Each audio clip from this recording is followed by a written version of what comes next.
Good morning everyone. तो कैसे हैं आप सब। हम लोगों ने पिछले 2 वीडियो में पढ़ा था बेलन सिलेंडर, जिसमें से कुछ क्वेश्चन को हम लोगों ने हल कर पाया था। 10-15 क्वेश्चन के आसपास हुए थे, जो कि क्लास 9 का केसी सिन्हा और एनसीईआरटी के क्वेश्चन को उठाया जा रहा है। प्योर या हिंदी मीडियम बैच है, ठीक है ना। आप लोग फार्मूला याद रखेंगे, उसी के आधार पे ये सारे क्वेश्चन बनेंगे, ठीक है ना। तो आइए, जैसा कि आज हमारा बोर्ड पे पहला सवाल है, किसी मंदिर के खंभे बेलनाकार है। किसी मंदिर के खंभे बेलनाकार है, इसका क्या मतलब होता है कि यह सवाल जो है बेलन से संबंधित है। यह सवाल किससे संबंधित है, तो बेलन से। यदि प्रत्येक खंभे का आधार 20 सेंटीमीटर त्रिज्या का एक वृत्तीय क्षेत्र है, यानी कि त्रिज्या कितना दिया गया है, तो बोलेंगे 20 सेंटीमीटर। बोलो हाँ या ना। इसका आंसर है त्रिज्या, यानी कि आर हमारा दिया गया है 20 सेंटीमीटर। आर दिया गया है 20 सेंटीमीटर और ऊंचाई दिया गया है 10 मीटर। ऊंचाई दिया गया है 10 मीटर। अगर गुना 100 कर दो तो 1000 सेंटीमीटर होगा कि नहीं होगा, बताओ हाँ या ना। होगा ना। आर दिया गया है 20 सेंटीमीटर, यानी कि त्रिज्या 20 सेंटीमीटर दिया गया खंभा का। खंभा के ऊपर की जो त्रिज्या है 20 सेंटीमीटर है। एच हो गया है 1000 सेंटीमीटर, दिया था 10 मीटर, उसको 100 से गुना कर दे तो सेंटीमीटर में चेंज हो गया। क्यों 100 से गुना किए, क्योंकि 1 सेंटीमीटर बराबर क्या होता है, ठीक है ना। तो 1 मीटर बराबर 100 सेंटीमीटर, तो 10 मीटर बराबर 10 मीटर गुना 100, यानी कि 1000 सेंटीमीटर। क्लियर ना। आप पूछ क्या रहा है, 14 खंभों के लिए कितने कंक्रीट मिश्रण की आवश्यकता होगी। सवाल देखिएगा सारे लोग, कंक्रीट मिश्रण। कंक्रीट मिश्रण क्या होता है ना, कि कंक्रीट मिश्रण में कहीं ना कहीं पानी मिला होता है। कंक्रीट मिश्रण में कहीं ना कहीं पानी मिला होता है, तो जहाँ पानी होता है ना वहाँ उसका आयतन होता है। जहाँ पानी वहाँ उसका आयतन। तो ये पूरा मंदिर के जो खंभाकार का बेलन है ना, उसमें आयतन निकलेगा। तो बोलेंगे खंभे का आयतन। खंभे का आयतन क्या होता है, तो बेलनाकार खंभा है ना, तो बेलन का आयतन होता है पाई आर स्क्वायर एच।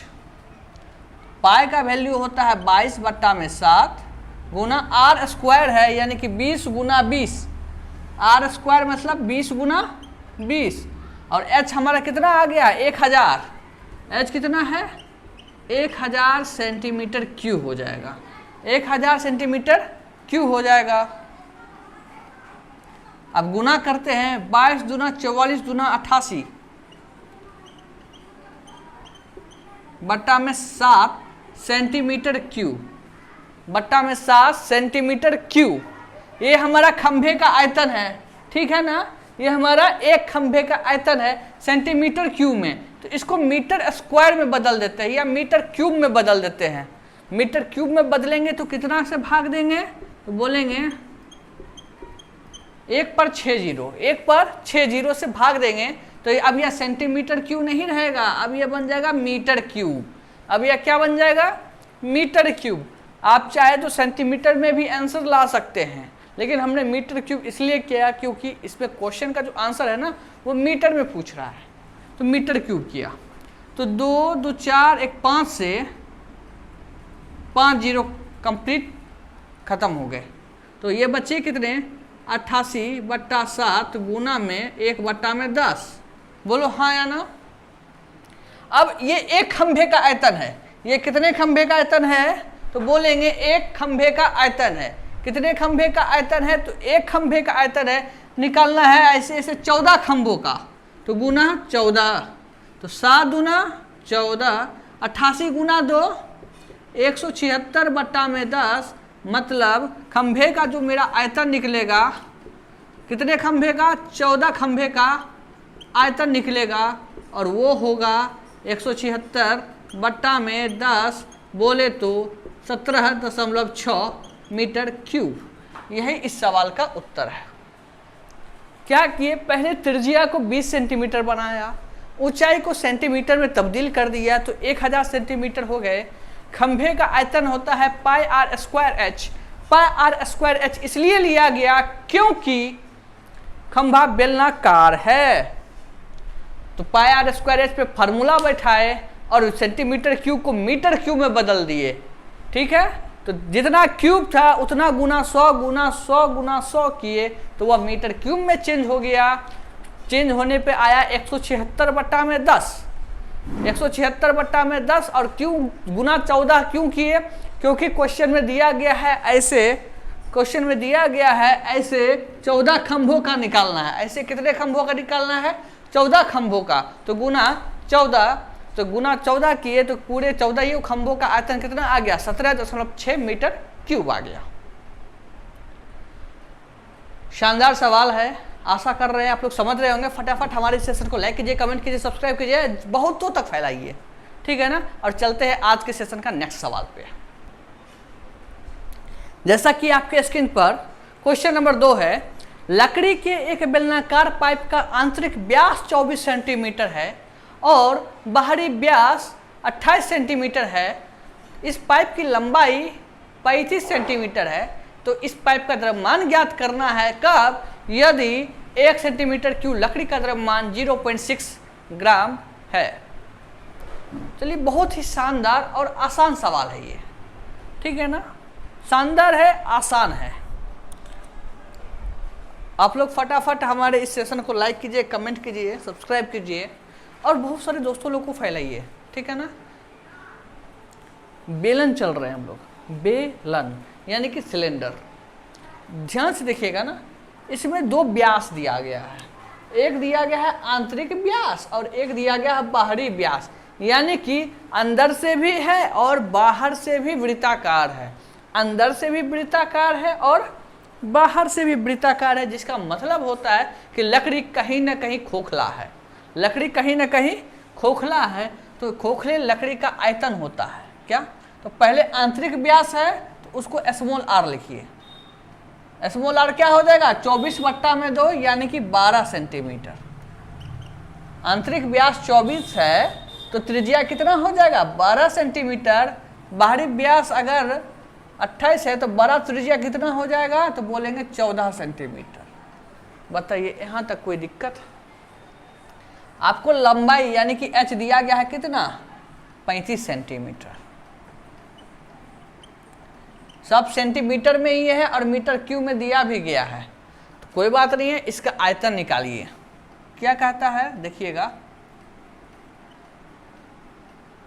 खोखले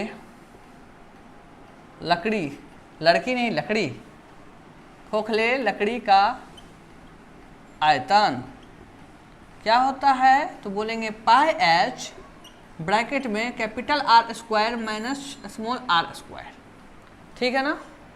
कैपिटल आर बोले तो बाहरी व्यास का त्रिज्या और ये आंतरिक त्रिज्या यानी कि आंतरिक व्यास का आधा। पाई का वैल्यू 22/7। एच कितना दिया गया है? एच 35 सेंटीमीटर दिया गया है। एच हमारा 35 सेंटीमीटर है। ब्रैकेट आर स्क्वायर यानी कि 14 का स्क्वायर माइनस 12 का स्क्वायर। बताओ, यहाँ तक कोई दिक्कत? मैंने ये फॉर्मूला इसके अनुसार पुट कर दिया। वैल्यू फॉर्मूला पे ये सारा वैल्यू क्या किया? पुट किया। फिर ध्यान से समझिएगा भाई साहब। 7 पंचे 35, ठीक है ना। तो 22 पंचे 110 ब्रैकेट में। अब ये दिख रहा होगा आपको ए स्क्वायर माइनस बी स्क्वायर, ए स्क्वायर माइनस बी स्क्वायर। तो इसको ए प्लस बी और ए माइनस बी पे तोड़ दीजिए। ठीक है ना। तो ये हो जाएगा 110 गुना 26 गुना 2, 26 गुना 2। ये निकल गया खोखले लकड़ी का आयतन। ठीक है ना, खोखले लकड़ी का आयतन। तो 120 गुना 26 गुना 2, तो इसको कह सकते हैं 110 गुना 52, 110 गुना 52, 26 गुना 52। तो ये 52 निकल के आ जाएगा कितना? यहाँ पे बनाते हैं,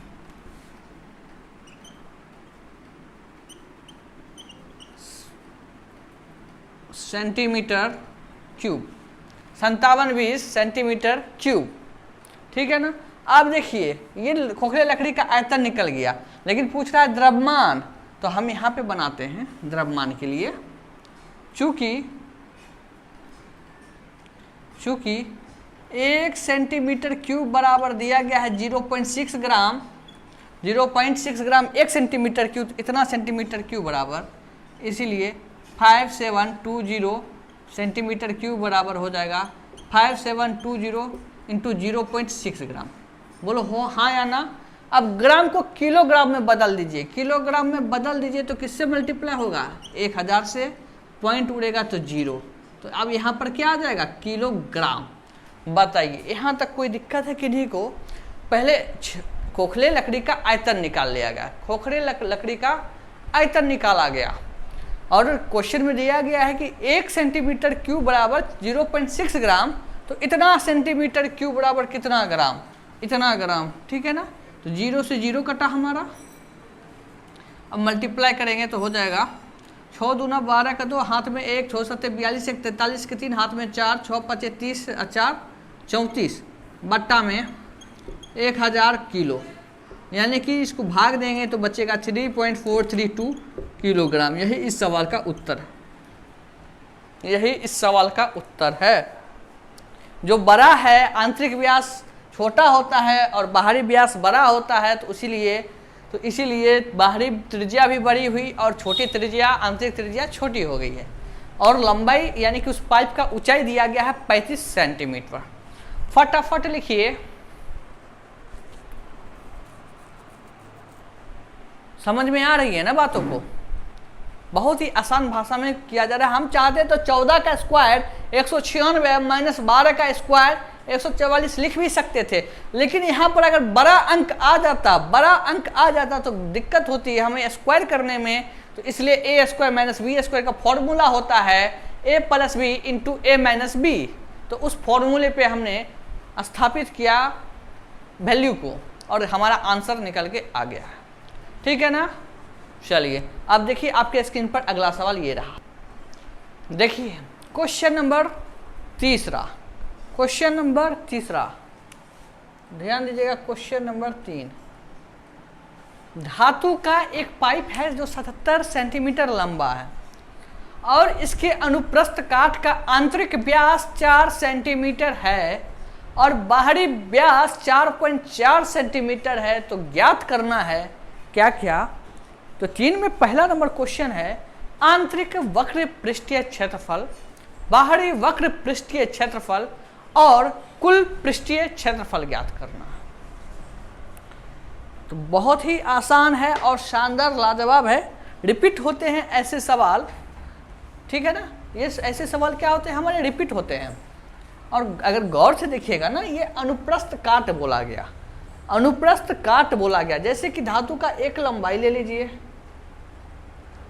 इस तरीके से, ठीक है ना। एक लंबाई है धातु का 77 सेंटीमीटर, अनुप्रस्थ काट कहा गया। तो एक यहाँ से कटा होगा, कहीं ना कहीं यहाँ से कटा होगा, या सीधा कटा होगा या ऐसे कटा होगा, कहीं ना कहीं ये 4 भागों में कटा होगा, ठीक है ना।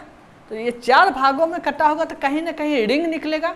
बेलन को जब भी आप काटिएगा तो रिंग में निकलेगा, वृत्त के तौर पर निकलेगा। तो वहाँ पर वृत्त का वलय का क्षेत्रफल हो जाता है, वहाँ वृत्त के वलय का क्षेत्रफल हो जाता है। यानी कि पाई आर स्क्वायर तो होगा ही छोटा का और पाई आर स्क्वायर होगा ही बड़ा का, और 2 बार है तो गुना 2 हो जाता है, ठीक है ना। तो ध्यान से समझिएगा, 77 सेंटीमीटर लंबा है ना। तो देखिएगा कैसे बनाते हैं। स्मॉल आर कितना हो जाएगा, बोलिए 2 सेंटीमीटर होगा या ना। आंतरिक व्यास 4 सेंटीमीटर है, व्यास 4 है तो स्मॉल आर 2 होगा। कैपिटल आर हमारा क्या हो जाएगा, 2.2 सेंटीमीटर हो जाएगा। बोलो हाँ या ना। और एच कितना दिया गया, 77 सेंटीमीटर। एच कितना दिया गया, 77 सेंटीमीटर। पहला नंबर क्वेश्चन का था आंतरिक वक्र पृष्ठीय क्षेत्रफल। आंतरिक वक्र पृष्ठीय क्षेत्रफल क्या होता है, 2 पाई आर एच, 2 पाई आर एच। बोले तो 2 गुना 22/7, स्मॉल आर का वैल्यू कितना, तो बोलेंगे 2।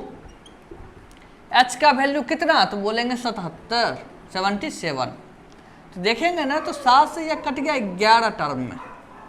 22 दूना 44 दूना 88 गुना 11 हो जाएगा 8 8 16 हाथ में 1 8 1 968 सेंटीमीटर स्क्वायर।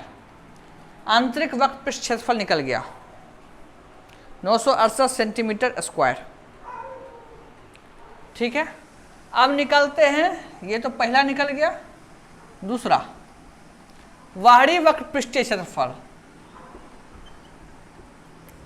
बाहरी वक्र पृष्ठीय क्षेत्रफल क्या होता है फॉर्मूला, तो बोलेंगे फिर वही होता है। इस बार कैपिटल आर होगा, क्योंकि बाहरी पूछा गया ना।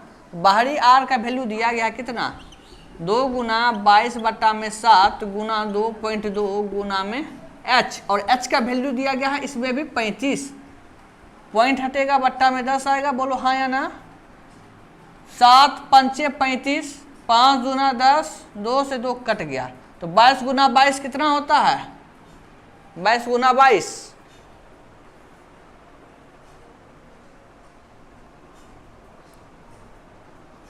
35, अरे 77 दिया गया है, बाय मिस्टेक 77 दिया गया है। एच का वैल्यू 77 दिया गया है, तो 2 गुना 22/7 गुना 2.2 गुना में 77। पॉइंट उड़ेगा तो बट्टा में 10, 7 बार में कटेगा 11,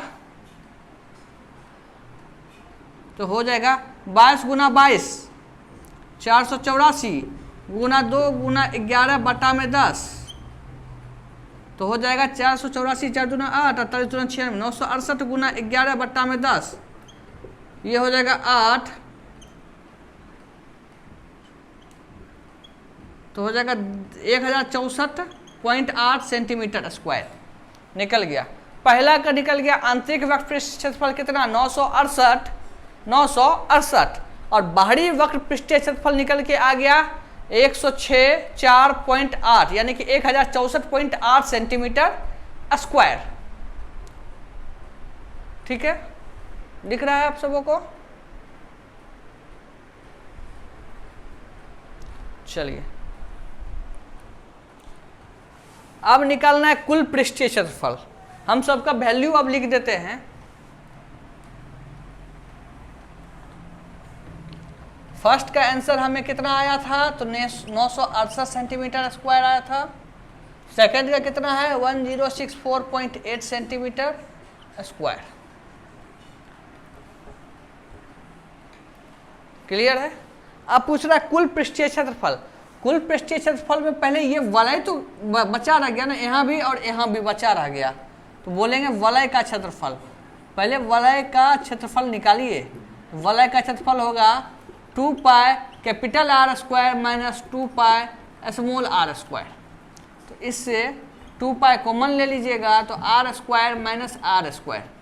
पाई आर स्क्वायर वृत्त का क्षेत्रफल होता है, 2 बार लिया गया, एक बाहरी व्यास वाला 2 बार लिया गया तो 2, स्मॉल व्यास यानी कि स्मॉल डायमीटर यानी कि छोटी त्रिज्या वाला लिया गया तो गुना 2।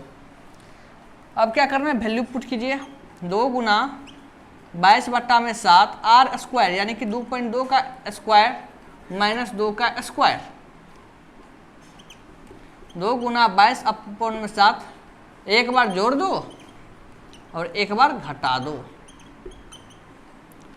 तो ये हो जाएगा 2 गुना 22/7 गुना 4.2 गुना 0.2। ठीक है ना। अब कटफुट करेंगे, पॉइंट उड़ेगा तो बट्टा में 1 10 यहाँ से और 1 10 यहाँ से 100 हो जाएगा। 7 से कटेगा, 7 छक्के 42 हो जाएगा, तो हो जाएगा 22 दूना 44, 6 गुना 12 बट्टा में 100, 5.28 सेंटीमीटर स्क्वायर। वलय का क्षेत्रफल कितना आ गया 5.28 सेंटीमीटर स्क्वायर। वलय का क्षेत्रफल कितना आ गया 5.28 सेंटीमीटर स्क्वायर, जैसा कि स्क्रीन पे आप लोग देख पा रहे हैं। ठीक है। आप पूछ रहा है कुल पृष्ठीय क्षेत्रफल। कुल पृष्ठीय क्षेत्रफल पूछ रहा है तो कुल टोटल, तो टोटल कितना हो जाएगा 968 प्लस 1064.8 प्लस 5.28, इतना हो जाएगा। पहले वक्र पृष्ठ निकलेगा आंतरिक का, फिर वक्र पृष्ठ निकलेगा बाहरी का, फिर वलय का क्षेत्रफल निकाल के जोड़ देंगे तो कुल पृष्ठ निकल जाएगा। तो ये आ जाएगा 2038.08 सेंटीमीटर क्यूब। 2038.08 सेंटीमीटर का स्क्वायर। 2πRh निकालना, वलय का क्षेत्रफल इसलिए निकाले क्योंकि यहाँ पर वलय के क्षेत्रफल निकालना जरूरी पड़ गया, क्योंकि इसको अनुप्रस्थ काट में काटा गया है, 2 बार काटा गया है, एक ऊपर से और एक नीचे से, एक बाहरी व्यास का, एक आंतरिक व्यास का। क्लियर और नोट? फटाफट इसको छापिए और चलते हैं नेक्स्ट पॉइंट की तरफ। ये आपके स्क्रीन पर अगला क्वेश्चन ये रहा, देखिएगा। क्वेश्चन नंबर 4 बहुत ही बेहतरीन सवाल, मतलब कई बार ये बीटीबीसी के एग्जाम में, क्लास 9th के एग्जाम में पूछा गया है और एसएससी के एग्जाम में भी यह सवाल ऐसा देखने को मिलता है, ठीक है ना। तो क्वेश्चन है हमारा क्वेश्चन नंबर 4, जिसमें पहला दिया गया क्वेश्चन, बेलनाकार पेट्रोल की बंद टंकी का पार्श्व पृष्ठ क्षेत्रफल जिसका व्यास 4.2 मीटर है और ऊंचाई 4.5 मीटर है, ये ज्ञात करना है कि क्या होगा बेलनाकार पेट्रोल की बंद टंकी का क्षेत्रफल, ठीक है ना। और इस टंकी को बनाने में कुल इस्पात कितना भी खर्च होगा यदि कुल इस्पात का 1/12 भाग बनाने में नष्ट हो गया है। फटाफट बनाएंगे, तब तक हम इंक भर लेते हैं। ज्ञात करना है दोनों क्वेश्चन में क्या करना है आपको, आंसर ज्ञात करना है।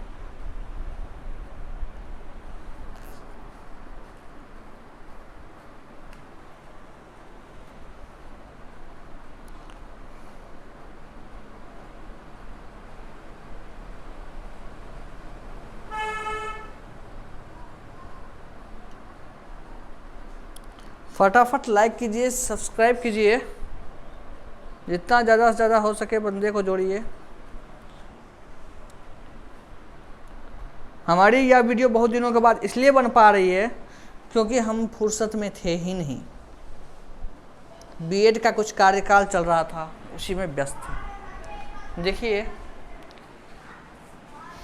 बनाइए, बहुत आसान है और हम एनसीईआरटी में भी कुछ क्वेश्चन छोड़े हैं, इसलिए छोड़े क्योंकि वह बन जाएगा अब, क्योंकि वह प्योर का प्योर फॉर्मूला बेस्ड होता है, ठीक है ना।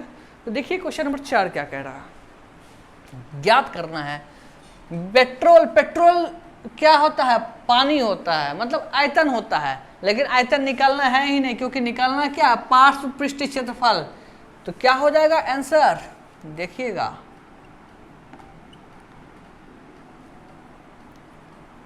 टंकी का पार्श्व पृष्ठ क्षेत्रफल क्या होता है, बोलेंगे 2πRh, यानी कि 2 गुना में 22/7, आर कितना दिया गया है, तो बोलेंगे व्यास 4.2 है तो त्रिज्या कितना हो जाएगा, तो बोलेंगे 2.1 मीटर।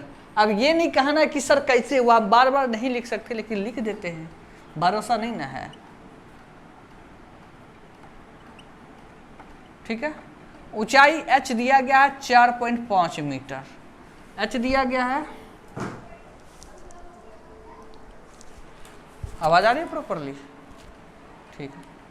4.5 मीटर, मीटर गुना मीटर, मीटर स्क्वायर में कटेगा, पॉइंट उड़ेगा बट्टा में 10, यहाँ पॉइंट उड़ेगा बट्टा में 10, 7 3 21, 5 दूना 10, 5 9 45, 2 बार में कट गया, तो हो गया 22 गुना 27 बट्टा में 10, 22 गुना 27 बट्टा में 10, तो गुना करेंगे 22 7 154 के 4 हाथ में बचा 15, 22 दूना 44, 44 10 54 5 59, तो 59.4 मीटर स्क्वायर।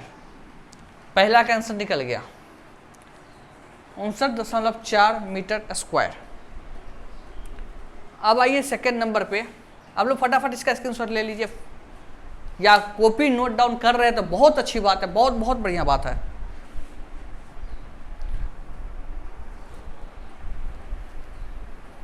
अब इसको मिटा दिया जाए,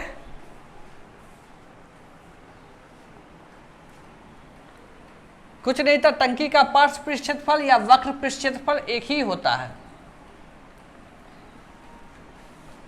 अब देखिएगा इसका सेकंड नंबर सवाल, अब कह रहा है कुल कितना इस्पात खर्च होगा बनाने में, कुल पूछ रहा है टंकी को बनाने में। अब पूरा टंकी पार्श्व नहीं है, अब पूरा टंकी हमारा पार्श्व नहीं है, वक्र नहीं है, अब पूरा का पूरा है ना, तो टंकी का संपूर्ण पृष्ठीय क्षेत्रफल ज्ञात कीजिए। टंकी का संपूर्ण पृष्ठीय क्षेत्रफल क्या होता है, तो बोलेंगे 2 पाई r इंटू एच प्लस में r, ठीक है ना। यानी कि 2 गुना 22/7, r है 2.1, h है हमारा 4.5, r है हमारा 2.1। वही है जो यहाँ दिया गया था उसी को मैंने लिखा, लेकिन अब ये संपूर्ण पृष्ठ का है ना। 2 गुना 22/7 गुना 2.1 गुना में 6.6, पॉइंट उड़ेगा, बट्टा में 10 आ जाएगा, 7 या 21, तो 2 गुना 66 गुना 6.6 बट्टा में 10, ठीक है। ये पॉइंट उड़ेगा तो फिर 0 आ जाएगा, ठीक है ना। 2 गुना 66 गुना 66 बट्टा में 10,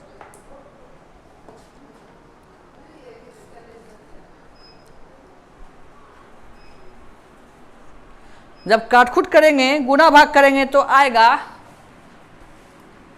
87/12 बट्टा में 100 बराबर 87.12 मीटर स्क्वायर। ये संपूर्ण पृष्ठ क्षेत्रफल निकल गया, कितना 87.12 मीटर स्क्वायर, 87.12 मीटर स्क्वायर। लेकिन यह हमारा आंसर नहीं है, कहता है इसको पूरा बनाने में 1/12 भाग नष्ट हो गया। भाई साहब इसको पूरा बनाने में कितना भाग नष्ट हो गया, 1/12, तो बचा क्या भाग, तो बोलेंगे 11/12, तो बोलेंगे बचा भाग 11/12, 1/12 खत्म हो गया तो बच्चा 11/12, 11/12 का वैल्यू दिया गया 87.12, 11 का वैल्यू हो जाएगा 87.12 गुना 12, तो पूरा भाग का वैल्यू हो जाएगा कितना 87.12 गुना 12/11, तो कटखुट करेंगे तो आ जाएगा 95.08 मीटर स्क्वायर।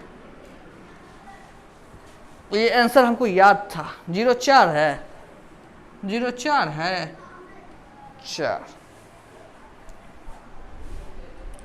1/12 भाग नष्ट होना था, 1/12 भाग नष्ट होना था, 1/12 भाग नष्ट होना था, जैसा कि आप लोग देख पा रहे हैं। तो बचा कितना भाग, तो बोलेंगे 11/12 भाग बचा।